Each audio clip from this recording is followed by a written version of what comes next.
les juristes, les intéressés du droit, voici, comme nous l'avions déjà averti. Dans cette vidéo, nous allons aborder le droit civil, les contrats, les actes juridiques ainsi que les faits juridiques. En passant par là, qu'est-ce que le droit? La vie en soi est régie par des normes, des principes et des règles. Tous les hommes veulent vivre bien, ils s'organisent de façon à ce que les uns ne gênent pas les autres. De ce fait, ils pratiquent le droit sans se rendre compte. Donc, le droit peut se définir comme un mode d'organisation par les hommes en vue de mener une bonne conduite sociale. Le droit peut se définir comme un mode d'organisation par les hommes en vue de mener une bonne conduite sociale. Pour faciliter cette bonne conduite, il y a certaines personnes qui sont là pour faire appel et exécuter ces normes, ces principes et ces lois. C'est encore le droit. Donc le droit peut nouvellement se définir comme un ensemble de normes, de principes et de règles élaborées et sanctionnées par l'État en vue d'organiser la vie sociale. Avant l'application de ces lois et ces principes, on les étudie, on les analyse. C'est de nouveau le droit. Donc le droit, c'est une science. Elle étudie les principes, les normes, les règles qui régissent la société. Du point de vue de son objet, on peut distinguer le droit public et le droit privé. Le droit public, c'est le droit qui régit le rapport entre les particuliers et l'État. Prenons un exemple, le droit pénal.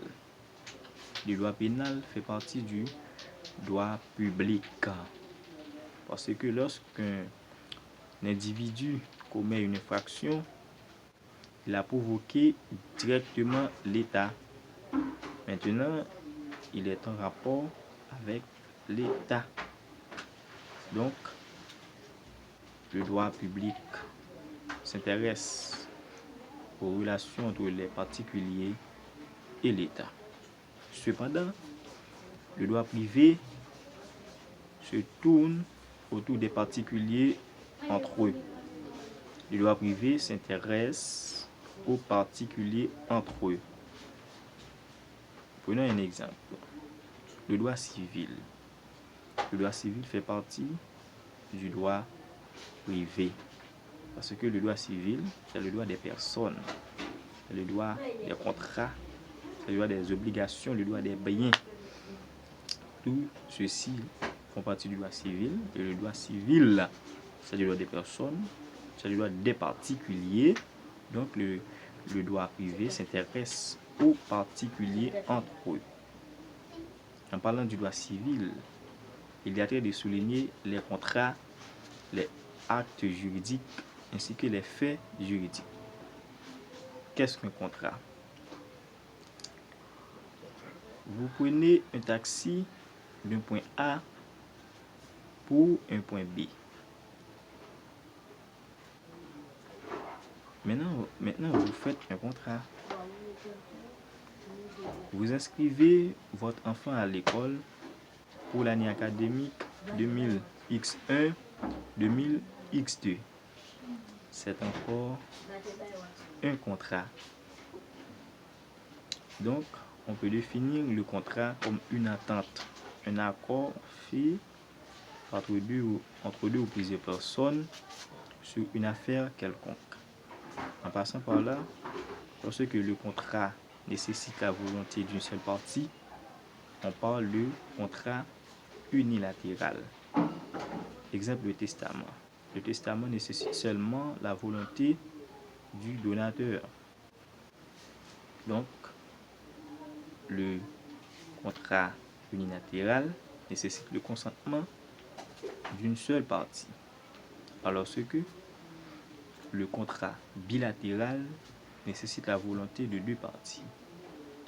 Exemple, le bail à ferme. Le bail à ferme nécessite la volonté de deux parties. Bien. Maintenant, les actes juridiques et les faits juridiques. Qu'est-ce qu'un acte juridique?